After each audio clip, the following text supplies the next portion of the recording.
अरिहन्ताणं नमो सिद्धाणं नमो आयर्याणं नमो वज्रायाणं नमो लोये संवसाणम् ईसो पञ्चनमुक्कारो सव्वपावप्पणासं मङ्गलाणं च सम्मेसिं परमङ्गहवै मङ्गलम् मङ्गलं भगवान् वीरो मङ्गलं गौतमप्रभु मङ्गलं स्थूलिभद्राद्यः जैनधर्मोऽस्तु मङ्गलम् सर्वारिष्टप्रणाशाय सर्वाभीष्टार्थदायिने सर्वलब्धिनिधानाय श्रीगौतमस्वामिने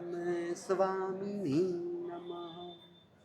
अज्ञानतिमिरान्धानां ज्ञानाञ्जनशलाकया नेत्रमुन्मीलितं येन तस्मै श्रीगुरवे नमः।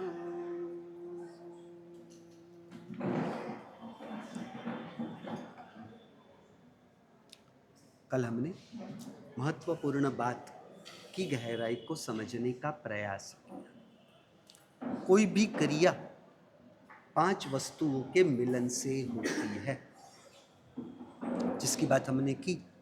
भवितव्यता, कर्म, काल, पुरुषार्थ और स्वभाव। ऐसी कोई भी क्रिया नहीं जिसमें इन 5 का संयोजन ना हो। क्या हुआ? पार्टनर है, एक चार्टर्ड अकाउंटेंट है, एक इंजीनियर है। अब होगा क्या?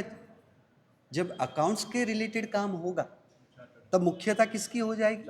चार्टर्ड अकाउंटेंट की मुख्यता हो जाएगी।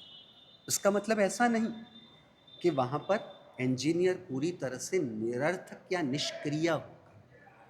चार्टर्ड अकाउंटेंट भी तब ही काम कर पाएगा पार्टनर जब इंजीनियर का समर्थन होगा, उसका सपोर्ट होगा तो, वरना चार्टर्ड अकाउंट भी अकेले थोड़ी ना कर सकता है। उसी प्रकार 5 समवायी कारण, इसे समवायी कारण कहा जाता है। तो 5 समवायी कारण के संयोजन से ही कोई भी कार्य होता है, फिर वो बाह्य व्यवहार रूप कार्य हो, शुभ रूप कार्य हो, अशुभ रूप पाप की क्रिया हो, या साधनात्मक कोई भी क्रिया हो। ये 5 के संयोजन के बिना कोई भी क्रिया नहीं बनती। समझ रहे हो? इसलिए भवितव्यता, कर्म और काल, ये 3 परिबलों को पुरुषार्थ नाम के परिबल के साथ विवेक पूर्वक उसका संतुलन बनाना, यह महत्वपूर्ण है। हम यहां संतुलन नहीं बनाते बराबर, यानी भवितव्यता होगी तो सब हो जाएगा, ऐसे थोड़ी ना होता है। क्योंकि भवितव्यता भी अपना परिणाम, जिस प्रकार हमने कल ज्योतिष का उदाहरण लिया ना, ज्योतिष ने बता दिया कमलेश जी आपके बेटे के लिए कि उसको 95% आने वाले हैं। ज्योतिष की भविष्यवाणी कभी गलत नहीं हुई, फिर भी वो बेटा पुरुषार्थ करता है तो वो कर्म आधारित परिणाम प्राप्त हो सकता है। आपके कर्म में है इसलिए आपने पैसे प्राप्त किए, तो संसार की क्रिया के लिए क्या कहा जाता है वहां पर? 90%, 90% योगदान किसका है? कर्मों का है। परंतु वो 90% का योगदान, अपना परिणाम, फल, कर्म कब दे सकेगा? आपके 10% के पुरुषार्थ के योगदान के संयोजन के बिना थोड़ी ना देगा। तो यह संदर्भ में हम भवितव्यता या काल का स्वीकार नहीं करते, ऐसा नहीं। परंतु जब पुरुषार्थ और कर्म के संदर्भ में बात चल रही हो, प्रारब्ध और पुरुषार्थ के संदर्भ में बात चल रही हो, उसके दृष्टिकोण से ये बात थी कि 90% कर्म का योगदान है और 10% पुरुषार्थ का है। आप मेहनत नहीं करोगे तो आपके पुण्य में जो है वह फल कर्म भी कैसे दे सकता है? उसी प्रकार भवितव्यता, वह अपना परिणाम बिना पुरुषार्थ के नहीं दे सकता। काल अपना फल बिना पुरुषार्थ के नहीं दे सकता। कर्म अपना फल बिना पुरुषार्थ के नहीं दे सकता। इसलिए सबका अपना अपना योगदान है अपनी भूमिका के अनुसार। अब दूसरी बात कि पुरुषार्थ, कल हमने जो बात की कि पुरुषार्थ करते वक्त, जब पुरुषार्थ करने का समय है, वह अवसर है, तब भवितव्यता, कर्म और काल को सामने नहीं लाती। तब किसे सामने रखते हैं? एक स्वभाव नाम के परिबल को सामने रखते हुए हमारा पुरुषार्थ होता है। और पुरुषार्थ होने के पश्चात जब उसका फल आएगा, जब उसका नतीजा आता है, तब पुरुषार्थ पर पूरा यश डालने की बजाय, उसी को कर्ता मानने की बजाय, वहां पर क्या करेंगे हम? भवितव्यता, कर्म और काल के ऊपर वह फल को छोड़ते हैं कि भवितव्यता थी इसलिए ये फल आया, काल हमारा अनुकूल था इसलिए ये फल आया, काल हमारा प्रतिकूल नहीं था इसलिए निष्फल हुए, कर्म हमारा अनुकूल था इसलिए सफल हुए, कर्म हमारा प्रतिकूल था इसलिए निष्फल हुए। यह बात स्पष्ट हुई। अब महत्वपूर्ण बात यहां दूसरी एक आएगी आज, पुरुषार्थ के संबंध। जीव जब तक आत्मा और मन वचन काया के बीच विवेक नहीं रखता, जीव जब तक आत्मा और मन वचन काया के बीच का विवेक नहीं रखता, तब तक आत्मा का पुरुषार्थ और मन वचन काया के पुरुषार्थ में भी विवेक नहीं बनता। समझ रहे हो? आत्मा का पुरुषार्थ और मन वचन काया का पुरुषार्थ, मन का पुरुषार्थ, काया का पुरुषार्थ, वचन का पुरुषार्थ, काया का पुरुषार्थ, सभी पुरुषार्थ अलग अलग प्रकार के हैं।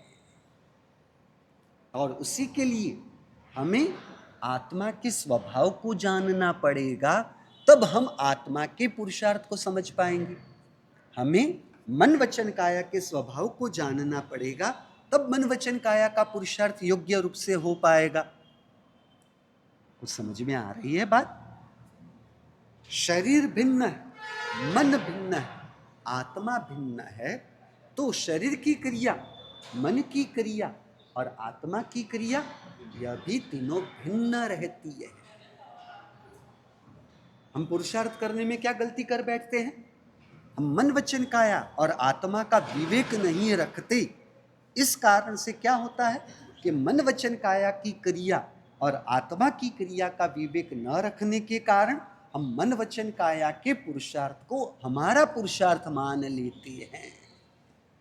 जिसके बाद ये हमने बार बार बीच में बात की है, शुभ की क्रिया मन वचन काया की क्रिया है, शुभ आत्मा की क्रिया नहीं।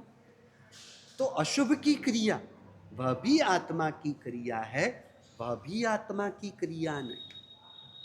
आत्मा की क्रिया या शुद्ध की है या मिथ्यात्व की परिणति में रहते हुए अशुद्ध की है। पकड़ने में आ रही है? जब मिथ्यात्व के वश आत्मा है तब वो अशुद्ध परिणति में माना जाता है।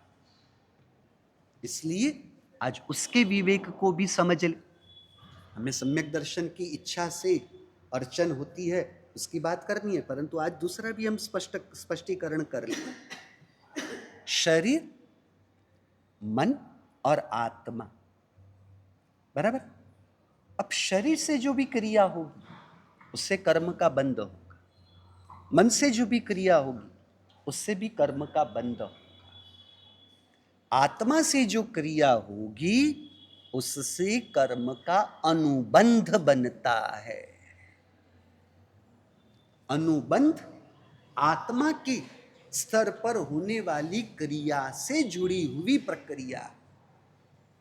अनुबंध मन वचन काया से नहीं, अनुबंध आत्मा से होंगे, हम उसे समझते जाएंगे।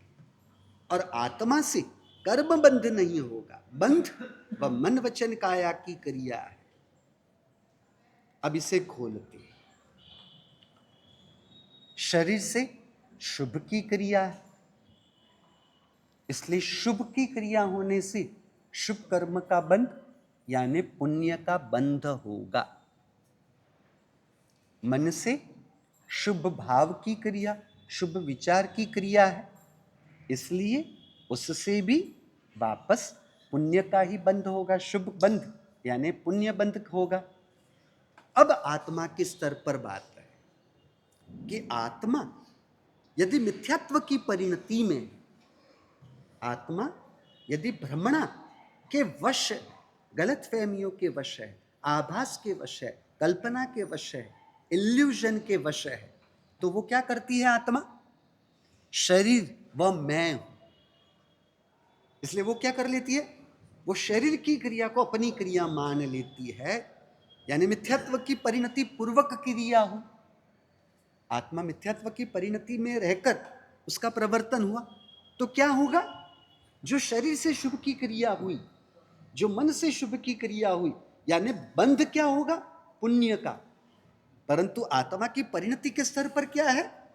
मिथ्यात्व की परिणति है। मिथ्यात्व की परिणति पूर्वक शुभ शरीर और शुभ मन वचन काया की शुभ क्रिया से पुण्य बंध हुआ, परंतु मिथ्यात्व की परिणति होने की वजह से पाप का अनुबंध होगा। शरीर से मन से शुभ की क्रिया यानी शुभ कर्म यानी पुण्य कर्म का बंध होगा, परंतु आत्मा के स्तर पर मान्यता मिथ्यात्व की है, परिणति में मिथ्यात्व है, इसलिए क्या होगा? अशुभ अनुबंध होगा, अशुद्ध पर अनुबंध होगा, और वह है पापानुबंध, पाप का अनुबंध और पुण्य का बंध, यानी 4 प्रकार बनेंगे। और फिर हम दूसरे 2 प्रकार को भी समझेंगे। यानी क्या हो रहा है? मन वचन काया से अशुभ की क्रिया है, यानी अशुभ कर्म का बंध, यानी पाप का बंध। आत्मा से मिथ्यात्व की परिणति है, यानी अशुद्ध परिणति है, तो उससे अशुद्ध अनुबंध यानी पाप का अनुबंध। तो क्या कहेंगे हम? मन वचन काया से अशुभ की क्रिया और आत्मा के स्तर पर अशुद्ध परिणति, तो होगा पापानुबंधी पाप कर्मों का बंध। पापानुबंधी पाप कर्म का बंध।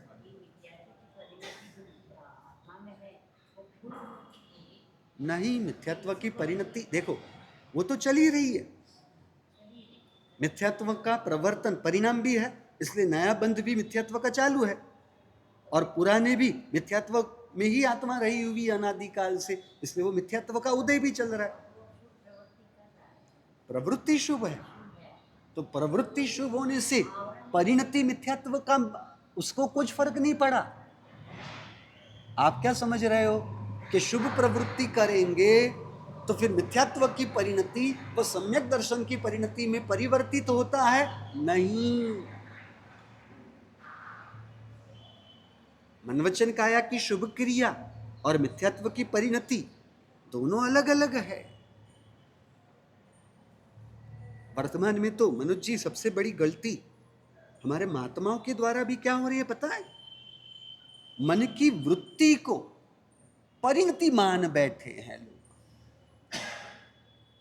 इसलिए आप शुभ भाव के पूर्वक शुभ आचरण करते हो, शुभ भाव पूर्वक शुभ आचरण की क्रिया करते हो, तो वो कहते हैं पुण्यानुबंधी पुण्य का बंध हुआ,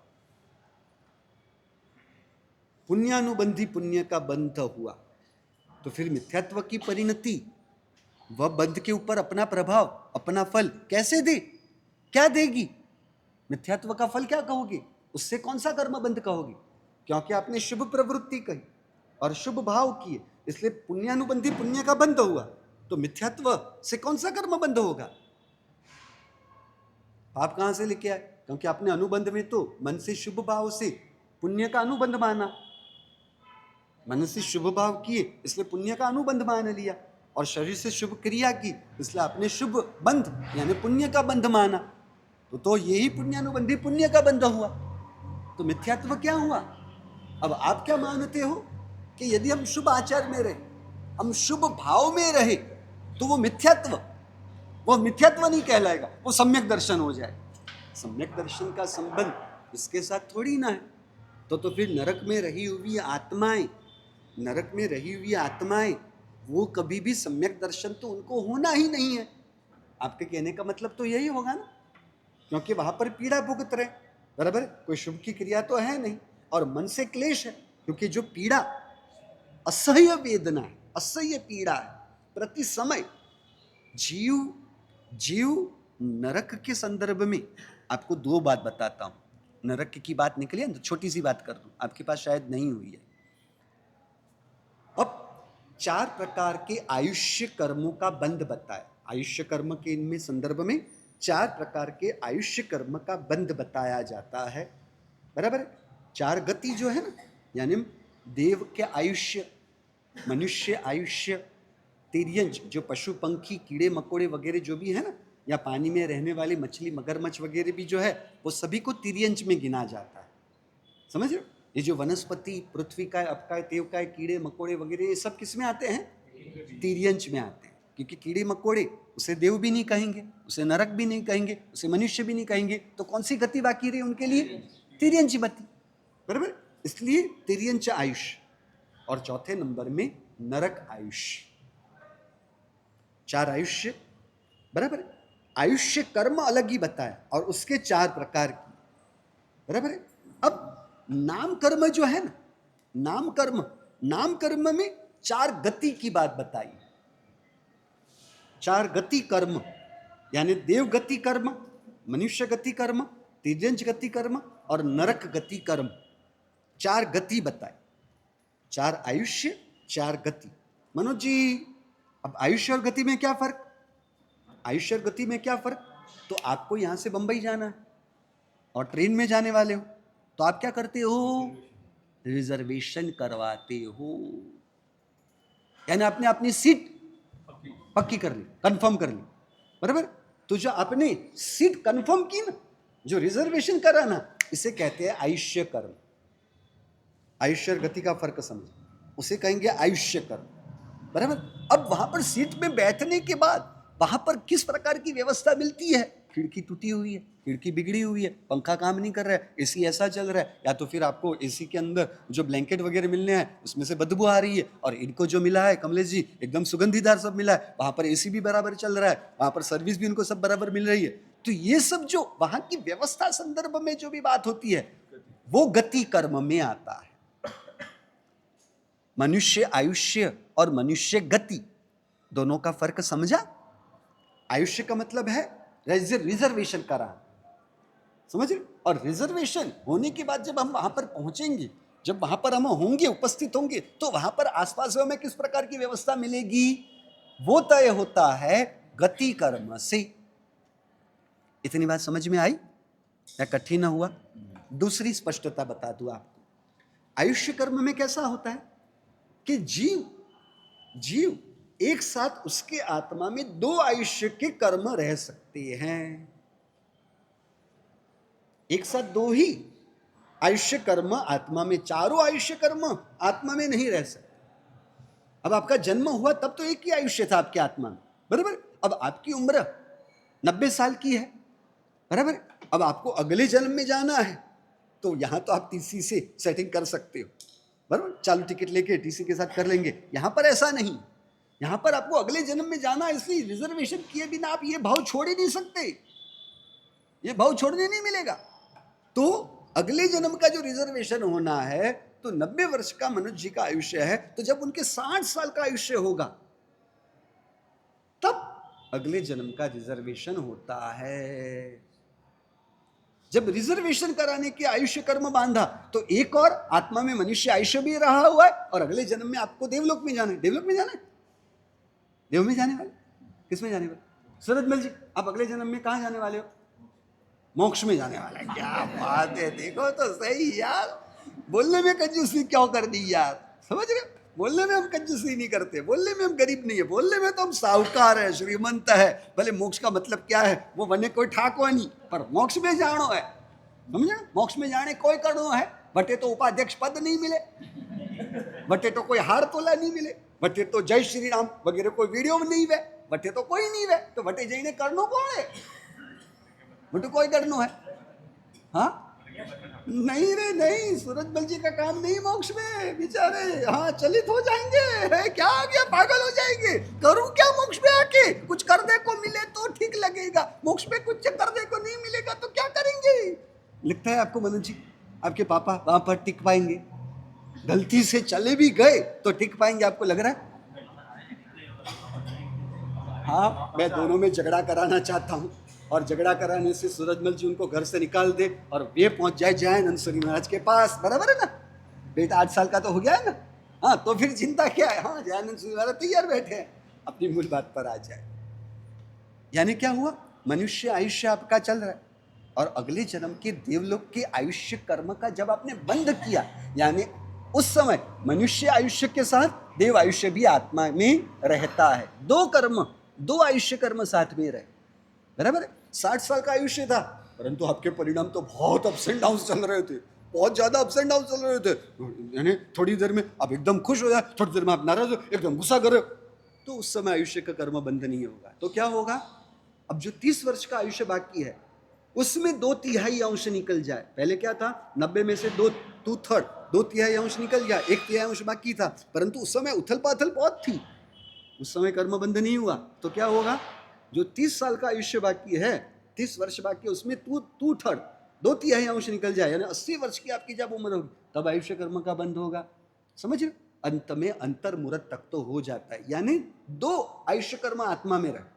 यह आयुष्य पूरा करके मृत्यु हुई तब क्या होगा, मनुष्य आयुष्य कर्म जो आत्मा में था वो निकल गए, अब कौन सा आयुष्य बचा, एक देव आयुष्य, एक ही देव आयुष्य आपके अंतर में रहे। फिर वहां पर जब आयुष्य कर्म बंद का समय आएगा, जब आयुष्य बंद होगा, तब दूसरा आयुष्य भी आपके आत्मा में आता है। इसलिए आत्मा में एक साथ 2 आयुष्य कर्म ही रह सकते हैं, परंतु गति के संदर्भ में ऐसा नहीं है, चारों गति कर्म आत्मा में रहते हैं। जो आयुष्य कर्म का उदय होगा तो बाकी की गति, अभी मनुष्य गति के प्रायोग्य ही सामग्री चलेगी ना मनुष्य आयुष्य में हमें आए तो, बराबर है, परंतु बाकी की गति कर्म के उदय चल रहे, वो कन्वर्ट होते जाते हैं मनुष्य गति में, वो कन्वर्ट होते हैं, नरक गति है वो कन्वर्ट होते जाते हैं मनुष्य गति के रूप में, गति जो होगी वो गति के रूप में कन्वर्ट होते जाता है। बात इतनी समझ में आई या कठिन पड़ी, इतनी बात समझे, 4 आयुष्य और 4 गति। अब सोचो, तिर्यंच तिर्यंच जो भव है वो अच्छा है या बुरा है, अच्छा है या बुरा है, बुरा है या अच्छा है। तो देखो, देव आयुष्य देव गति, मनुष्य आयुष्य मनुष्य गति, इसके लिए स्पष्ट बताया कि ये चारों पुण्य कर्म ही है, बराबर है। अब नरक के संबंध में सोचे तो नरक आयुष्य और नरक गति दोनों ही पाप कर्म में आते हैं, परंतु तिर्यंच आयुष्य तिर्यंच गति में ऐसी बात नहीं। तिर्यंच आयुष्य क्यों पुण्य में बताया और तिर्यंच गति को पाप में बताया था है। तिर्यंच गुताला, आप बादाम नहीं लेते हो ना, बादाम लेते हो, तिर्यंच आयुष्य को पुण्य में लिया और तिर्यंच गति को पाप में लिया, पता है, था है, कर्म करो तो अभ्यास नहीं किया, लेकिन लेकिन लेकिन लेकिन क्या, लेकिन लेकिन ये सब कुछ नहीं होता, देखा ये ऐसा अभ्यास होता है। तिर्यंच आयुष्य को पुण्य कर्म में बताया, कारण क्या है, कभी भी अखबार में पढ़ा कमलेश जी कि किसी गाय ने आत्महत्या की, किसी भूखे कुत्ते ने भूख की पीड़ा से पीड़ित होकर उसने आत्महत्या की हो, कभी खबर सुनी, नहीं सुनी। क्यों नहीं सुनी, क्योंकि तिर्यंच यानी पशु पंखी, उनको उन भाव में कितनी भी कठिनाइयां क्यों न हो फिर भी वो जीना पसंद करते हैं, वह आयुष्य में रहना पसंद करते हैं। इसलिए तिर्यंच आयुष्य को पुण्य में बताया, परंतु तिर्यंच आयुष्य में जो तिर्यंच गति के प्रायोग्य जो सामग्रियां है वो तो पीड़ादायक है ना, समझ रहे हो, इसलिए तिर्यंच गति को पाप में बताया। नरक आयुष्य कैसा है, वहां की आत्मा मौत की मांग करती है तो छुटकारा होगा, वरना ये पीड़ा मृत्यु से भी अधिक लग रही है हमें, मृत्यु वो कम पीड़ादायक रहेगी, यहाँ की पीड़ा मृत्यु से भी अधिक है, ऐसे नरक के जीवों की सोच है। इतनी बात समझ में आई आपको आयुष्य और गति के, मनुष्य गति में क्या चाहिए? मैं मरना चाहता हूं। वो मरना चाहता हूं, वो तो अज्ञानता की वजह से है। पाप कर्म का उदय है, इसलिए यदि पाप कर्म का उदय पुण्य कर्म में परिवर्तित हो जाएगा तो वो जीना पसंद करता है। और दूसरी बात, उसके पास पाप गति यानी मनुष्य गति में दुविधा भले हो, परंतु कहीं ना कहीं किसी न किसी मात्रा में तो अच्छी चीज तो है ही। कहां नहीं, समझ रहे हो? शरीर अच्छा मिला, ये क्या था? चलो रोग बहुत सारे, आराम तो करने मिल रहा है ना, आराम नहीं करने मिल रहा है तो क्या हुआ? कहीं ना कहीं थोड़ी बहुत तो अच्छी सामग्रियां तो है ना। बात पकड़ में आई? इतनी बात स्पष्ट हुई? ये बात हमने क्यों निकाली? हाँ, पुण्य और पाप के प्रकारों की बात, बराबर है। इसलिए हमारी बात वो स्पष्ट कि शुभ आचार और शुभ विचार है तो पुण्य का बंध होगा। ये दूसरा प्रकार। पहली बात हमने की अशुभ आचार अशुभ विचार, इसलिए पाप कर्म का बंध, और परिणति मिथ्यात्व की है, इसलिए पापानुबंधी पाप कर्मों का बंध होगा। इतनी स्पष्टता हुई? अब उसको और खोलते हैं। पाप कर्म का बंध हुआ, बराबर, तो उसका उदय भी होगा। पाप कर्म का अनुबंध हुआ मिथ्यात्व से, तो उसका भी उदय होगा, बराबर। अब पाप कर्म का बंध, तो बंध क्या करता है और बंध का उदय क्या करेगा? बंध क्या है? बंध का उदय होने पर बाहर की सामग्रियां हमें कैसी मिलेगी या नहीं मिलेगी वो उससे तय होता है। पाप कर्म के बंध के उदय से क्या होगा? बाह्य सामग्रियां हमें कैसी मिलेगी वो निश्चित होता है। परंतु मिथ्यात्व की परिणति, क्या वो मन वचन काया में दिखने वाली वस्तु है? नहीं, वह आत्मा के परिणाम रूप है। वो आत्मा में विपर्यास कहो, भ्रमणा कहो, गलतफहमी कहो, उस रूप है। अब उससे पाप का अनुबंध हुआ। अब पाप के अनुबंध का उदय होगा तो क्या होगा? मिथ्यात्व की ही परिणति बनेगी। पाप कर्म का बंध, उसके उदय से अनुकूल सामग्रियां नहीं मिलेगी, प्रतिकूल सामग्रियां मिलेगी। समझ रहे हो? प्रतिकूल सामग्रियां मिलेगी, बराबर है। एक मिनट, प्रतिकूल सामग्रियां मिलेगी का मतलब क्या करेंगे? पाप क्रिया वाली सामग्री मिलेगी यानी क्या? प्रतिकूल सामग्री का मतलब और स्पष्ट करो। मन वचन काया की क्रिया से पाप कर्म का बंध हुआ है, बराबर है। तो याद करो, हमने बात आगे की थी घाती कर्म और अघाती कर्म के संदर्भ में, जो आपको याद है। मैं पूछूंगा नहीं, पूछूंगा तो उनके केवल ज्ञान की आशा ना होगी, नहीं पूछना चाहिए ना। अघाती कर्म का मतलब मनोज जी पूछूं या ना पूछूं? पूछूं तो लो पूछा, बोलो। अघाती कर्म का मतलब मेरी बदनामी आपके हाथों में, मेरी आबरू आपके हाथों में, मैंने आपको कैसा पढ़ाया है वो अभी आपके उत्तर से पता चलेगा। चोरी मत कराना नरपत जी, हाँ, यहाँ सादर भी भक्ति नहीं करनी है। बोलो, अघाती कर्म का मतलब क्या हो गया? ब्लैंक हो गए, आंखें तो खुली है, तो फिर बोलो अघाती कर्म का मतलब। आपने कहा ना पूछो, इसलिए मैं पूछ रहा हूं, तो अब उत्तर तो दो। क्या हो गया? ब्लैंक हो गए। वो जबकि में से अभी बाहर आए इसलिए थोड़ा फ्रेश होने में समय लग रहा है। तो फिर क्या हुआ? कहाँ रुक गए? क्या हुआ? क्या हुआ? कुछ नहीं हुआ। तो फिर उत्तर क्यों नहीं आ रहा है? डर गए? मेरी ओर से डर लग रहा है, ऐसा कुछ है? तो मैं तो एकदम प्रेम से, मिठास से, शांति से, अच्छी तरह से, मीठे शब्दों, अच्छे शब्दों के द्वारा बात कर रहा हूँ। कमलेश भाई की परीक्षा लेनी है? कमलेश जी याद नहीं, और कहेंगे तो हाँ हाँ पता है। ये अच्छी बात है आपको, ये अच्छी बात है। जीवितर का अभ्यास किया? हाँ किया है। बोलो याद नहीं। अरे तो फिर किया ऐसा कैसे बोलोगे?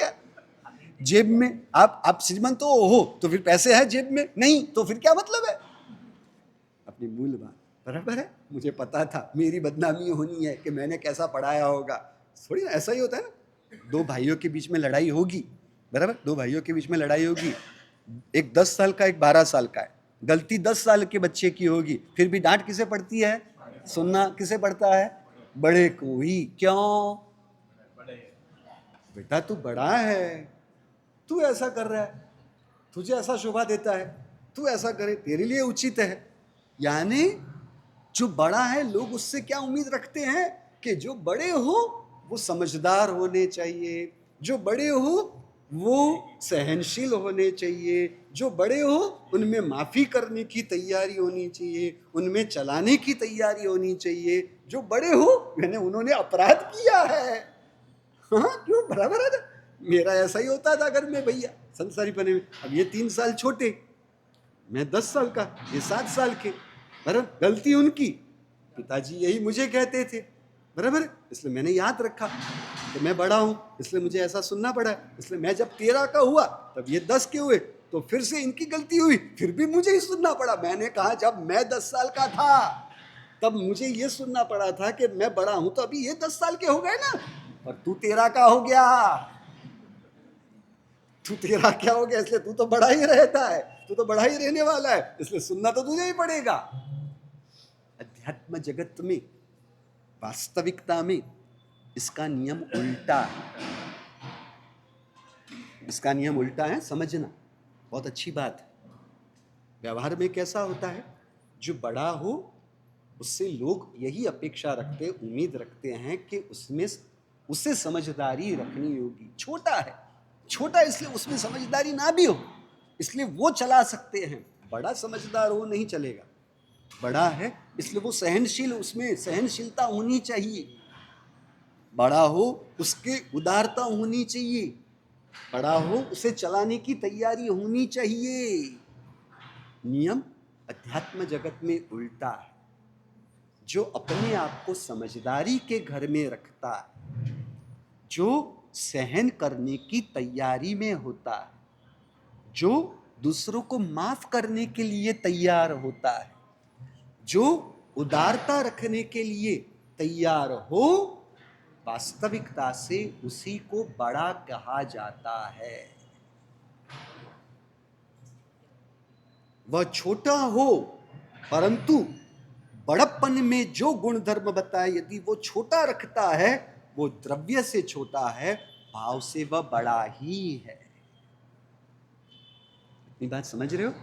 अब यहां पर तो क्या होगा, आप उत्तर नहीं दे पाए तो उन्होंने बराबर पढ़ाई नहीं की, लोग ऐसा कहेंगे क्या महाराज साहब ने बराबर पढ़ाया नहीं। सूरजमल जी, आप किसे अपराधी मानोगे? मुझी को मानोगे ना, मनोज जी को अपराधी मानोगे? बोलो, गलती किसकी है? मैंने बराबर नहीं पढ़ाया होगा इसलिए मनोज जी को याद नहीं रहा, तो फिर इन्होंने ध्यान नहीं दिया, तो घर पे जाके मनोज जी को डांटोगे ना? हाँ, डांटना ही पड़ेगा, बराबर है। हंसते हंसते कह रहा हूं। अघाती कर्म मतलब समझना, बहुत स्पष्ट बात है, बहुत सरल बात है। अघाती कर्म का प्रभाव मन वचन काया पर है, और घाती कर्मों का प्रभाव आत्मा के परिणाम पर है। इतनी बात समझ में आई? अघाती कर्मों का प्रभाव मन वचन काया पर है, घाती कर्मों का प्रभाव आत्मा के प्रभाव पर, आत्मा के परिणामों पर है, बराबर। अब यहां क्या हुआ, मन वचन काया की क्रिया से पाप कर्म का बंध हुआ, तो मन वचन काया की क्रिया से जो पाप कर्म का बंध हुआ है, उस पाप कर्म के उदय से मन वचन काया को प्रभावित करे, ऐसे पाप कर्म बंध के उदय का फल होगा। फिर से जो वाक्य कहा सोचो, हाँ आपको थोड़ा कठिन पड़ा शायद।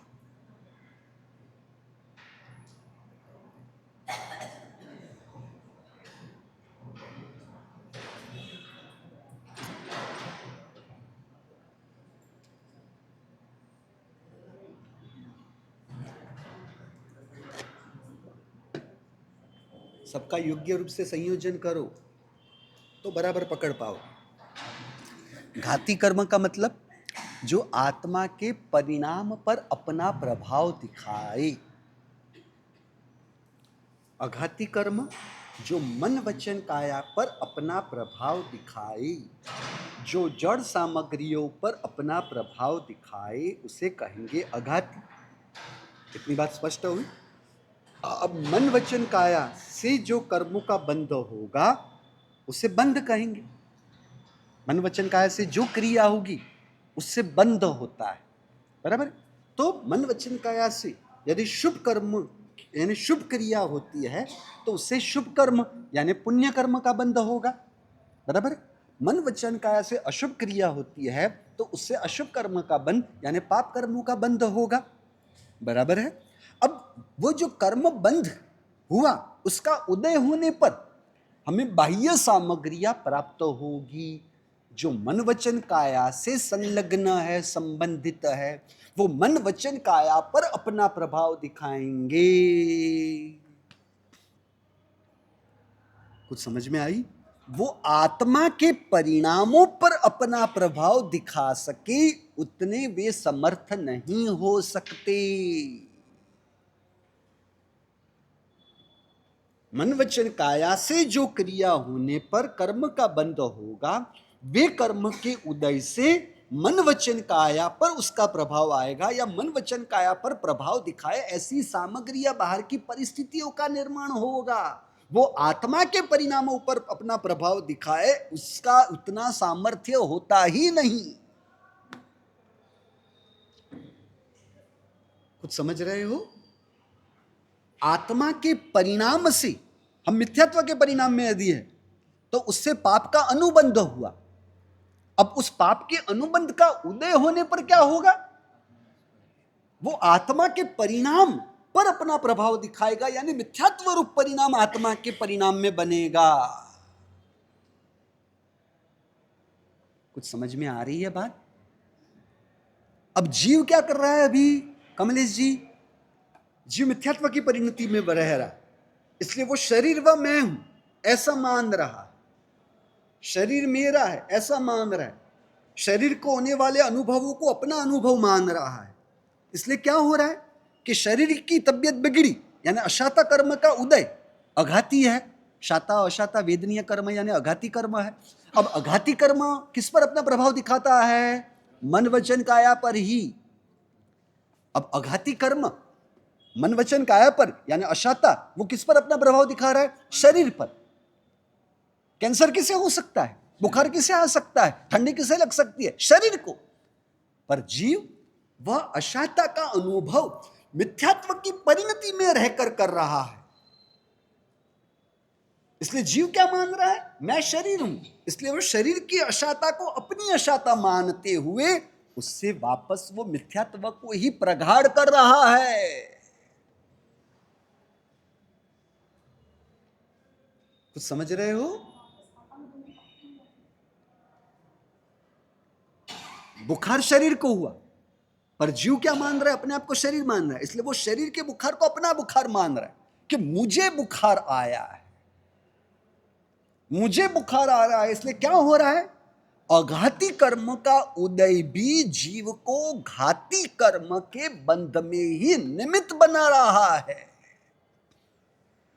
मिथ्यात्व को ही प्रगाढ़ किया ना, मुझे बुखार आ रहा है, श्रम शरीर को बढ़ा पर मुझे थकान लग रही है, मुझे थकान लग रही है, इसलिए मुझे आराम करना है। क्या आवाज कर रहे हो? सोने नहीं दे रहे हो आराम।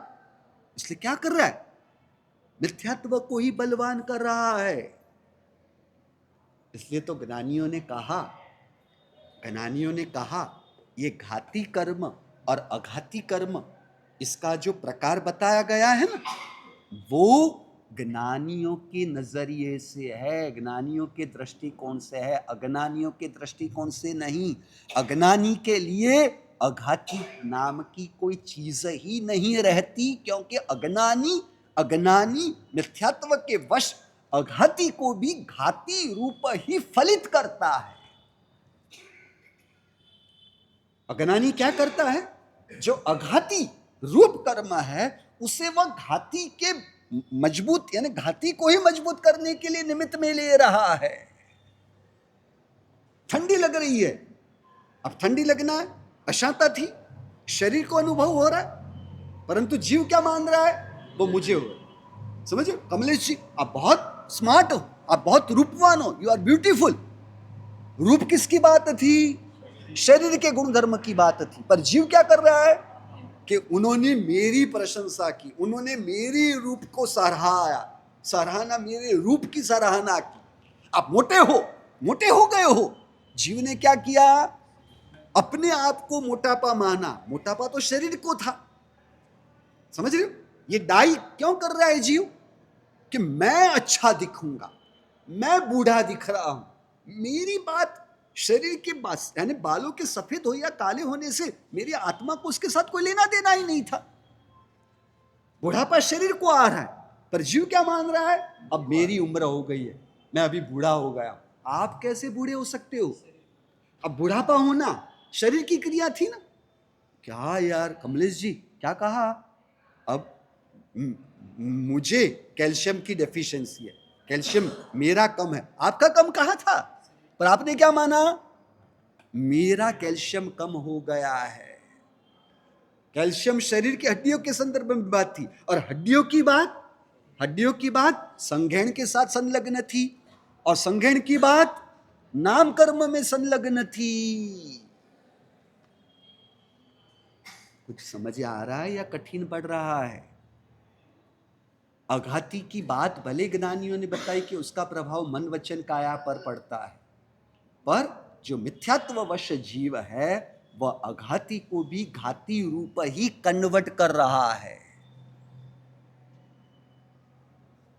इसलिए ज्ञानियों ने कहा एक नाम कर्म जिसके 103 प्रकार बताए हैं, एक नाम कर्म को यदि जीव समझ जाता है सही मायने में, तो मिथ्यात्व को टूटने में ज्यादा समय नहीं लगता।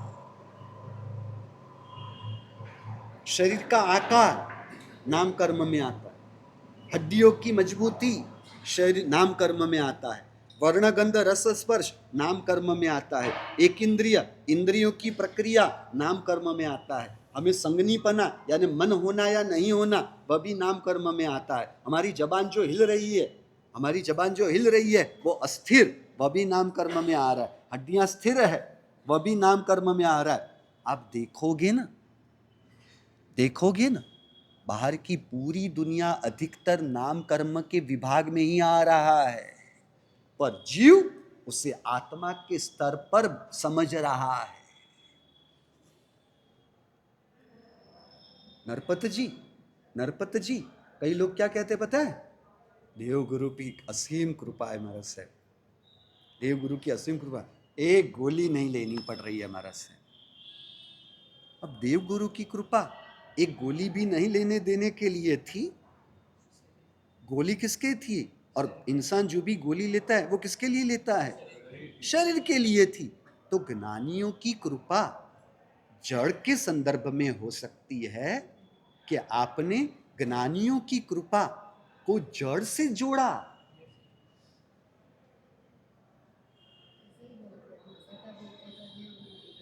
हाँ, ऐसा ही बोलते हैं। ज्ञानियों की कृपा, ज्ञान की परिणति विकसित हो, ज्ञानियों की कृपा अज्ञान की परिणति टूटे, इसके लिए होनी चाहिए थी ना।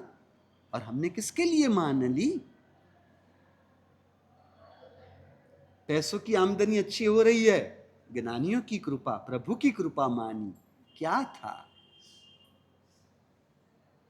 ये? क्या था? शरीर में साहब एक नाखून में एक रोग नहीं। अरे ये रोग होना या नहीं होना, इसे आपने प्रभु की कृपा के साथ जोड़ दिया। हाँ कमलेश जी, साहब इतनी उम्र हो गई चश्मे नहीं आए, प्रभु की कृपा है। क्यों साहब जी? प्रभु की कृपा है, इस उम्र में भी एम्बिल अच्छी तरह से हो पाते हैं, ये प्रभु की कृपा है, ये प्रभु की कृपा है ना। कुछ बात पकड़ में आ रही है? इसलिए मिथ्यात्व अघाती को भी घाती में परिवर्तित कर देता है, और सम्यक दृष्टि हाथी को भी निष्फल करने के लिए समर्थ बनता है। हाँ, शाता पूछते थे, उसका तो मैंने आगे कहा तो सही, शाता पूछने पर वो देवगुरु की कृपा से शाता थोड़ी ना होती है। अरे वो तो उत्तर पायणा मजबूत हुआ है इसलिए शाता है, समझिए। रात को सोने के लिए 10-10, 11, 12 घंटे तक वो सोया हुआ पड़ा रहे, उससे शाता है। एसी बराबर चल रहा है, उससे शाता है। कमजोरी शरीर में नहीं लग रही है, उससे शाता मानता है, उसकी कृपा से शाता है। हाँ समझिए, उत्तर पायणा की कृपा से शाता है, एसी की कृपा से शाता है, अच्छी नींद से शाता है, उसकी कृपा से शाता है। मोबाइल 10 घंटे 12 घंटे के लिए उपयोग में करे तो उस मोबाइल की कृपा से शाता है। लोग जो शाता पूछने आते हैं उस शाता पूछने की कृपा से शाता है, समझ रहे।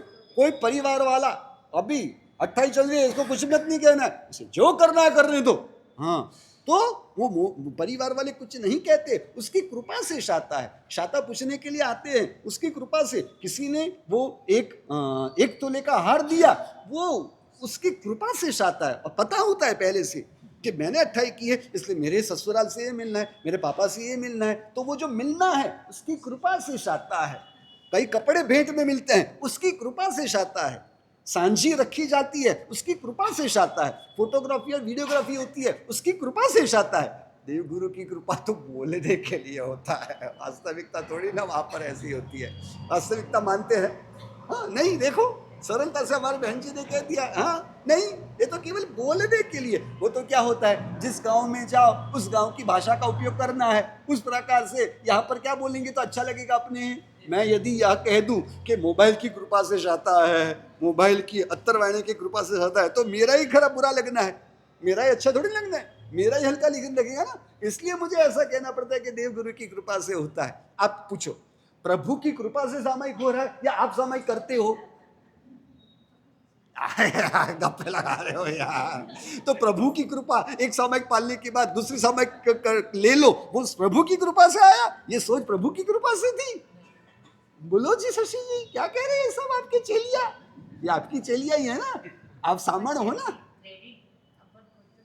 हाँ वो क्रेडिट खुद को लेना अच्छा नहीं लगे तो बोलना तो देव कृपा, पर मानना तो उत्तर पायने से है ना। एसी बिगड़ गया तो अशाता हो गई ना। अरे आप तो कई बार क्या करते हो पता है, हमें जोर से टपली मारते हो, हमें लकड़ियां मारते हो, लकड़ियां मारते हो। महाराज साहब ऐसा वास्तक्षेप डालो कि शाता 28 अच्छी तरह से हो जाए, यानी अशाता नहीं हुई तो कहने का मतलब ये था आपका वास्तक्षेप बराबर नहीं था, आपके आशीर्वाद नहीं थे, है ना। कहने का मतलब यही होगा ना, आपकी कृपा होगी तो महाराज साहब 28 अच्छी तरह से हो जाएगी, नहीं हुई तो आपकी कृपा नहीं, यानी मैंने श्राप दिया था।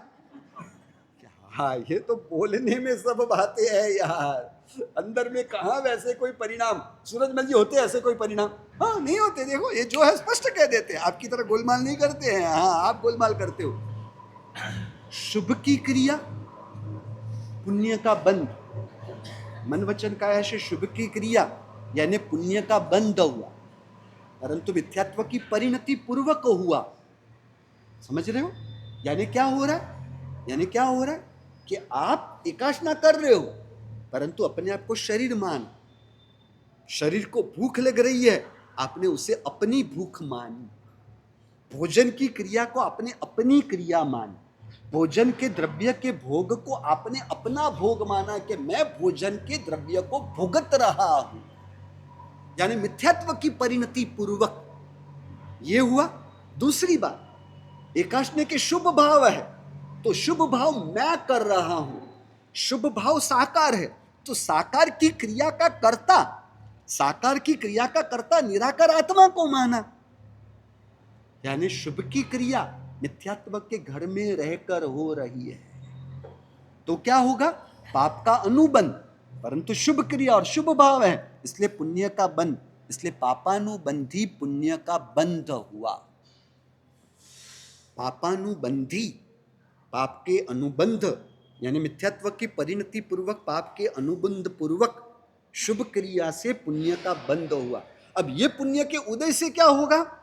शुभ सामग्री मिलेगी, परंतु जीव व शुभ सामग्रियों से भी मिथ्यात्व की परिणति पूर्वक उसमें जुड़ने के कारण मिथ्यात्व को ही प्रगाढ़ करती है।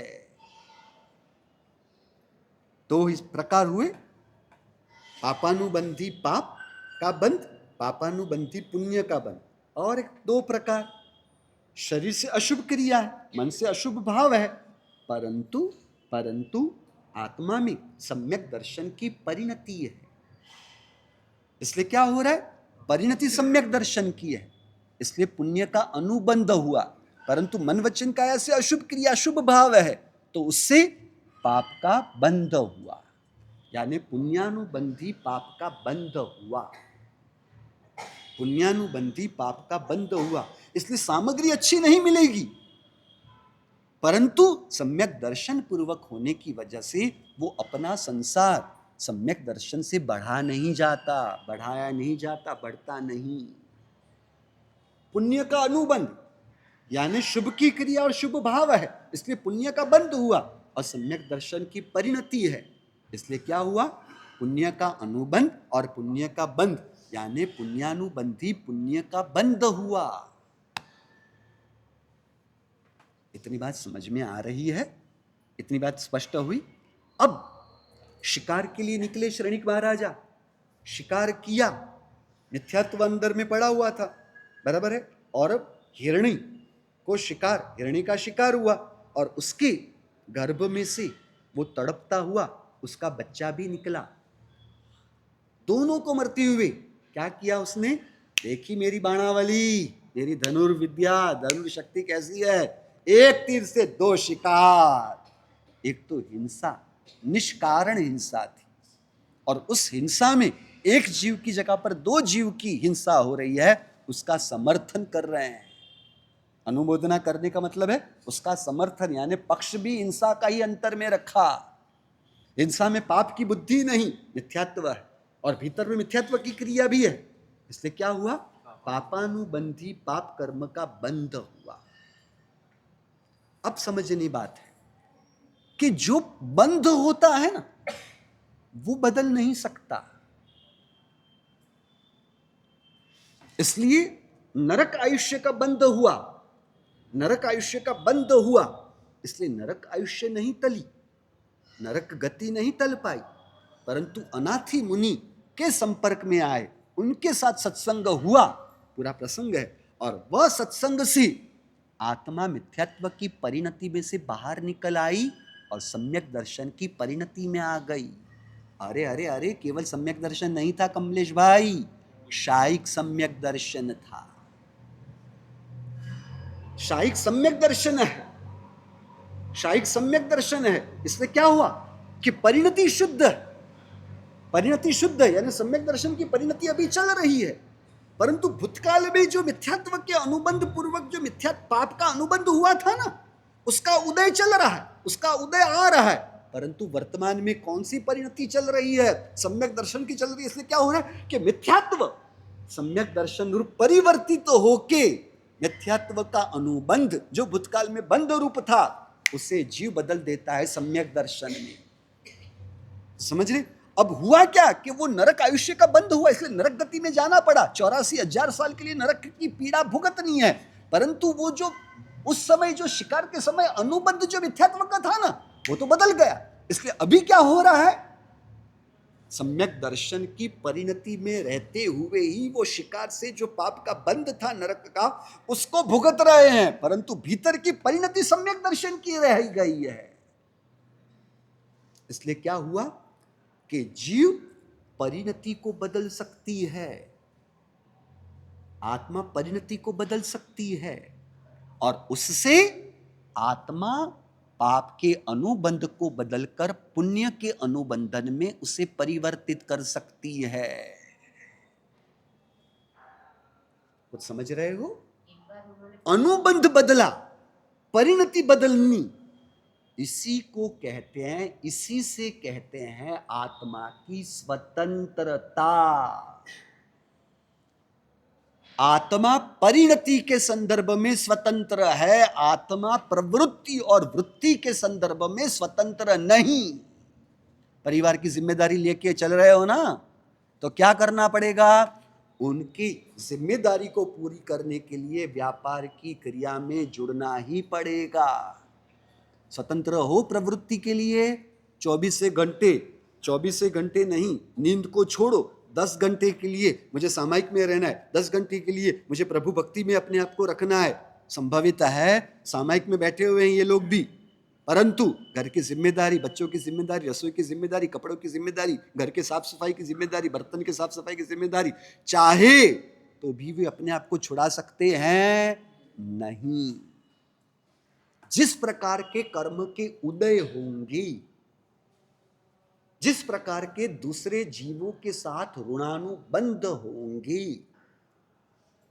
जिस प्रकार से कर्म के उदय होंगे, जिस प्रकार के दूसरे जीवों के साथ के ऋणानुबंध होंगे, उसी के अनुसार मन वचन काया की क्रिया का प्रवर्तन रहेगा। पत्नी के साथ ऋणानुबंध आपके थे, इसलिए उनके साथ जुड़े, अब उनकी जिम्मेदारी में आप बंध गए। बच्चों को जन्म दिया, इसलिए बच्चों के साथ ऋणानुबंध थे, इसलिए वही बच्चे आपके बने। कई अनंत जीव थे, कोई नहीं आया आपके माता के गर्भ, आपकी पत्नी के गर्भ में। कौन आया? वो रमेश का ही जीव आया, वो महेश का ही जीव आया उदाहरण के रूप में। इसलिए उसी के साथ ऋणानुबंध आप दोनों के थे, इसलिए वही आपके संतान के रूप में हुए। ऋणानुबंध से रिश्ते में आना पड़ा, अब रिश्ते में जुड़े, इसलिए उस रिश्ते के संदर्भ में जो भी जिम्मेदारी होगी वो जिम्मेदारी पूरी करनी होगी। आपकी शराबी का शादीशुदा जीवन से आपके साथ जुड़े, इसलिए वो घर को संभालने की, रसोई वगैरह की जिम्मेदारी में वो बंध गए। समझ रहे हो? उस प्रकार के कर्म के उदय थे, इसलिए उस प्रकार से आपको चलना पड़ा। इसलिए जीव ऋणानुबंध और कर्म के उदय की वजह से मन वचन काया की प्रवृत्ति और वृत्ति के लिए स्वतंत्र नहीं। समझ रहे हो? जीव स्वतंत्र किसके लिए है? परिणति के लिए। किस प्रकार के? आत्मा के परिणाम में रहकर कर्म के उदय और ऋणानुबंध के मन वचन काया के कार्यों को किस प्रकार से पूरा करना, उसके लिए आत्मा स्वतंत्र है। इसी को आत्मा की स्वतंत्रता बताई है। क्या होता है, लोग, महाराज साहब ये विराटनाम में से मैं छूट नहीं पाता। अरे जिसके लिए आप कटिबद्ध रूप से बंधे हुए हो, उसके लिए रो रहे हो। यानी क्या हो रहा है पता है आपको? जो अशक्य है उसके लिए आत्मा रोती है, और जो शक्य है उसका बोध भी नहीं, उसका लक्ष्य भी नहीं, तो उसकी और पुरुषार्थ कहां से करेंगे हम? महाराज संसार में रहना पड़ रहा है, कितने पाप करने पड़ रहे हैं। आपके कर्म के उदय को पूरा करना है, समता पूर्वक करो। आपके ऋणानुबंध की वजह से ये कर्तव्य पालन पूरे करने और समता पूर्वक करो, ना हर्ष से ना शोक से, तो ही नया बंध नहीं होगा। परिणाम में स्पष्टता है, परंतु बाहर से जो क्रिया आप कर रहे हो अशुभ की है, तो उससे अल्प कर्म बंध होना है। महाराज साहब कब दीक्षा ले पाऊंगा? अरे भैया पहले श्रावक पने को तो समझो, उसे तो सम्यक दर्शन की परिणति पूर्वक समझो, उस रूप से तो वहां पर प्रवर्तन करो। क्या दीक्षा दीक्षा दीक्षा? ये तो कैसा हुआ पता है? कल हमने बात नहीं की थी मनोज जी, किराने का व्यापार है, आपकी परिस्थिति ऐसी नहीं है आर्थिक कि आप किराने के व्यापार के ऊपर आ सको, किराने के व्यापार में ही आपको रहना है। अब जो आपको मिला है उसमें आप अपना बेस्ट दो, अपना श्रेष्ठ दो, तो अपने आप आपकी आर्थिक परिस्थिति उठेगी तो आप सोने के व्यापार में आ सकोगी। समझे? सोने चांदी के व्यापार में आने की क्षमता है नहीं, उसके लिए रोना है। और जो आपके कर्म के उदय के अनुसार आपको जो किराने का व्यापार मिला है उसकी और आपका लक्ष्य नहीं, उसकी उपेक्षा कर रहे हो, उस पर ध्यान नहीं दे रहे हो, तो होगा क्या? क्या किराने के व्यापार से ऊपर उठकर सोने चांदी के व्यापार में आ सकोगे? रत्न के व्यापारी बन पाओगे? जीव ऐसा कर रहा है।